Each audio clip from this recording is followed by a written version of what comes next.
ભરૂચ શહેરના મોટા ડભૈયાવાડ વિસ્તારમાં શનિવારે સવારે એક મોટી દુર્ઘટના સર્જાતા સહેજ માટકી હતી.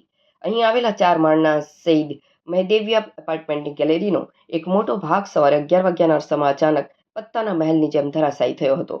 આ કરુણ ઘટનામાં એક વ્યક્તિને ઈજા પહોંચી છે, જેને તાત્કાલિક સારવાર અર્થે ખસેડવામાં આવી છે. ગેલેરીનો કાટમાળ નીચે પડતા અન્ય મકાનોને પણ મોટું નુકસાન થયું હોવાના અહેવાલ સાંપડ્યા છે. પ્રાપ્ત વિગતો અનુસાર આ 4 માળના એપાર્ટમેન્ટમાં અંદાજે 40 જેટલા મકાનો આવેલા છે અને સેંકડો લોકો ત્યાં વસવાટ કરે છે. પ્રાથમિક તપાસમાં બહાર આવ્યું છે કે બિલ્ડિંગનો જે ભાગ તૂટી પડ્યો તે લાંબા સમયથી અત્યંત જર્જરિત હાલતમાં હતો.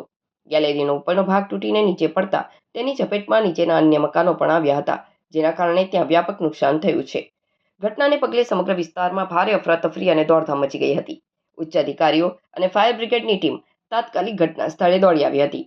કોઈ મોટી જાનહાનિ કે અન્ય અણબનાવ ન બને તે માટે તંત્ર દ્વારા તાકીદે પગલાં લેવામાં આવ્યા હતા. સાવચેતીના ભાગરૂપે એપાર્ટમેન્ટના તમામ બ્લોકના અન્ય રહેવાસીઓને સુરક્ષિત રીતે બહાર કાઢવાની કામગીરી યુદ્ધના ધોરણે શરૂ કરી દેવામાં આવી હતી. પાલિકાના અધિકારીઓના જણાવ્યા અનુસાર બિલ્ડિંગની વર્તમાન સ્થિતિ અને તેની સ્થિરતા અંગે ટેકનિકલ તપાસ હાથ ધરવામાં આવી છે. આ સાથે જ દુર્ઘટનામાં થયેલા નુકસાનનું મૂલ્યાંકન કરીને આગળની કાયદેસરની કાર્યવાહી અને બિલ્ડિંગને ભયમુક્ત કરવા માટેની કવાયત શરૂ કરવામાં આવી છે. ભરૂચ શહેર સ્થિત આજરોજ ડભોયાવાડ વિસ્તારમાં મહેદવિયા કોમ્પ્લેક્સનો બાલ્કની ધરાશાયી થવાનો બનાવ બન્યો હતો, જેમાં નીચે રહેલ એક 2 વ્હીલર અને એક વ્યક્તિને ઈજા થયેલ હતી, જેઓને તાત્કાલિક હોસ્પિટલ શિફ્ટ કરેલા છે અને વ્હીકલને સહી સલામત બહાર કાઢેલ છે.